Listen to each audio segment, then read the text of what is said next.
చెప్తుంది రాష్ట్ర ప్రభుత్వం ఇట్లా చెప్తుంది పంట అంట మార్చండి నీళ్ళకి ఇబ్బంది అవుతుంది అంటున్నాం అనుకోండి ఆ చెప్పొచ్చేళ్ళు ఆడికి ఏం తెలిసొచ్చు అంటారు అయ్యా ఈ ఏడాది వర్షాలు రావంట మీరు పంట ఇవ్వకండి అన్నాం అనుకోండి అంటున్నారు కదా ఏమన్నారు అనుకోండి ఆడి వంద ఆడికి ఏం తెలిసి ఆడ కూర్చుని ఏసీ గదిలో చెప్తాడు మాకు తెలుసు మేము వర్షాన్ని చూస్తే చెప్పేది ఆకాశాన్ని బట్ట తడుపుడు వర్షం అంటారు అంటే ఉట్టి తడవడం అంతే అది నేల తడుపుడు వర్షము బట్ట తడుపుడు వర్షం ఈ పేర్లు చెప్తారు ఇవన్నీ విన్నా నేను కాబట్టి రైతుని కన్విన్స్ చేయడం ఆవిడ వల్ల కాదు ఎడ్యుకేటెడ్ ఫార్మర్స్ ఉంటారు కొంతమంది మీరు ఇవాళ ప్రతి ఊర్లలో కూడా రైతులకి ఆ మట్టి సాయిల్ బేసిస్ మీద ఏమేమి పంటలు పండుతాయో చెప్పడానికి వ్యవసాయ శాఖ ఉంది అడిగేవాళ్ళు 10% 20% అంతే ఎందుకంటే ఎవరికి వాళ్ళు నాకు తెలిసిలే లేదా పక్కోడు ఏదేసాడో మనం అది వేస్తాం అంతే ఆ వ్యవస్థని మార్చడం చేతకాకనే చాలా మంది వదిలేస్తారు. కానీ ఎల్నినో ఎఫెక్ట్ వల్ల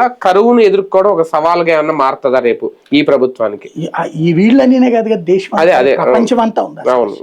ఈ ఏడాది 15% నుంచి 45% దాకా ఏరియాని బట్టి అంటే నిల్వ ఎంత ఉన్నా సరే ఆ నిల్వలు కూడా తరిగిపోతే నెక్స్ట్ ఏంటి అనేది ఒక ప్రశ్న వస్తుంది. వేసుకోవాల్సింది ఇప్పుడు ఈ 6 నెలలకి ఇది అనుకున్నారు, తర్వాత వర్షం రావచ్చేమో.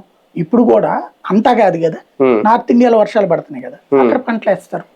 అంటే 2 పంటలు ఆగిపోతాయి సార్. ఇప్పుడు వర్షాలు రాకపోతే మళ్ళీ వర్షాకాలం వరకు ఆగాలి, మధ్యలో మళ్ళీ ఇప్పుడు వింటర్ వస్తుంది, తర్వాత సమ్మర్ వస్తుంది, అప్పుడు ఈ పంటలు పండవు కదా. వీళ్ళు ఒక పంట పండించేవాడిది